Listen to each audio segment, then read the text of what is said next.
Congress passes the most sweeping civil rights bill ever to be written into the law, and thus reaffirms the conception of equality for all men that began with Lincoln and the Civil War 100 years ago.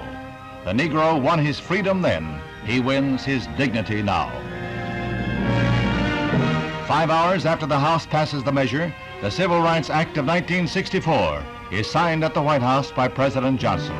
Before an audience of legislators and civil rights leaders who had labored long and hard for passage of the bill, President Johnson calls for all Americans to back what he calls a turning point in history. We must not approach the observance and enforcement of this law in a vengeful spirit. Its purpose is not to punish. Its purpose is not to divide, but to end divisions, divisions which have lasted all too long. Its purpose is national, not regional.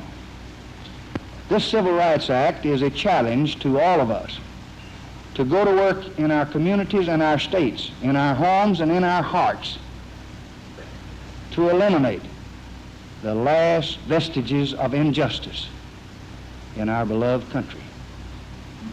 So tonight I urge every public official, every religious leader, every business and professional man, every working man, every housewife, I urge every American to join in this effort to bring justice and hope to all our people and to bring peace to our land. There's warm applause from members of both parties as the president sets to work. It is work. He uses nearly 100 pens to affix his signature and date. Souvenirs go to Republican leader Everett Dirksen and Democratic whip Hubert Humphrey. The president seems to have mastered the art of just touching each pen to the paper.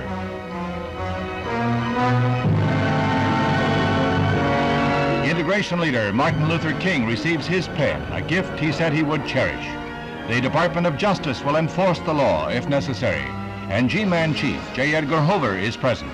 Another group of pens is reserved for the Kennedys, and the Attorney General is entrusted with a half dozen.